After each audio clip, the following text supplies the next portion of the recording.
યુગ ઋષિનો સંદેશ। આપણા બાળકો વીર બને। બાળકોને એવી રચનાઓ સંભળાવવી તથા યાદ કરાવવી જોઈએ કે તેનાથી ભાવનાઓમાં દ્રઢતા, વીરતા અને આદર્શો જાગૃત થાય। બુદ્ધિમાન સ્ત્રીઓ બાળકોને લોરી ગાઈને સુવડાવે છે।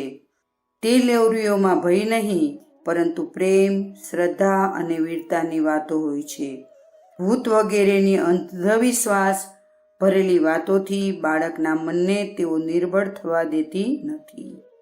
તેથી જ એવા બાળકો વીર બને છે। બાળકના મનને ભય, આતંક અને ખરાબ સંસ્કારોથી બચાવવું જરૂરી છે।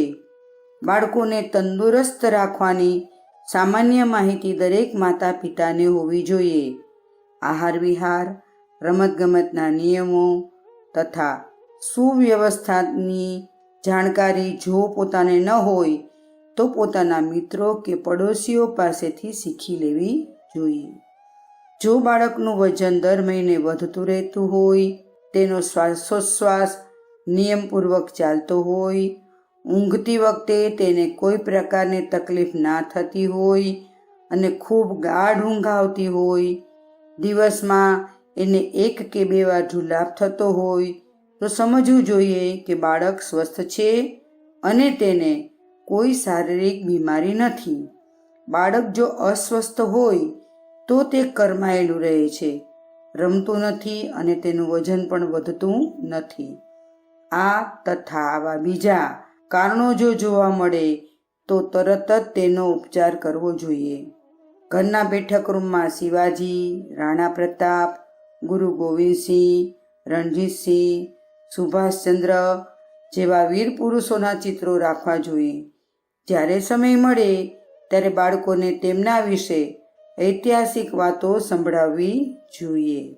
માતાઓ બીજું કંઈ ના કરે તો પણ પોતાના સંકલ્પથી બાળકોમાં વીરતાપૂર્ણ અને સાહસપૂર્ણ ભાવનાઓનું જાગરણ કરી શકે છે।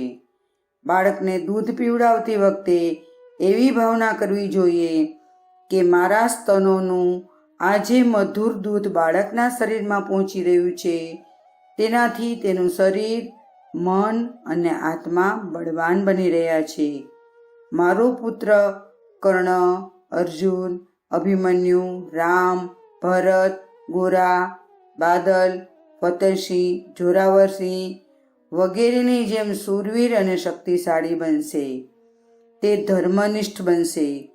દુષ્ટતા તથા અનૈતિકતાનો સામનો કરવામાં પીઠ નહીં બતાવે। પોતાનું સંતાન વીર તથા સદાચારી બને તે જોવાની જવાબદારી માતા પિતાની છે। અખંડ જ્યોતિ, માર્ચ 1966, પૃષ્ઠ 36, સંદર્ભ ગ્રંથ યુગ ઋષિનો સંદેશ। શાંતિકુંજ વિડિયો ગુજરાતી યુટ્યુબ ચેનલને સબસ્ક્રાઇબ કરો તથા બાકીના વિડિયોઝનો લાભ લેવા માટે બેલ આઇકન જરૂર દબાવો। ધન્યવાદ।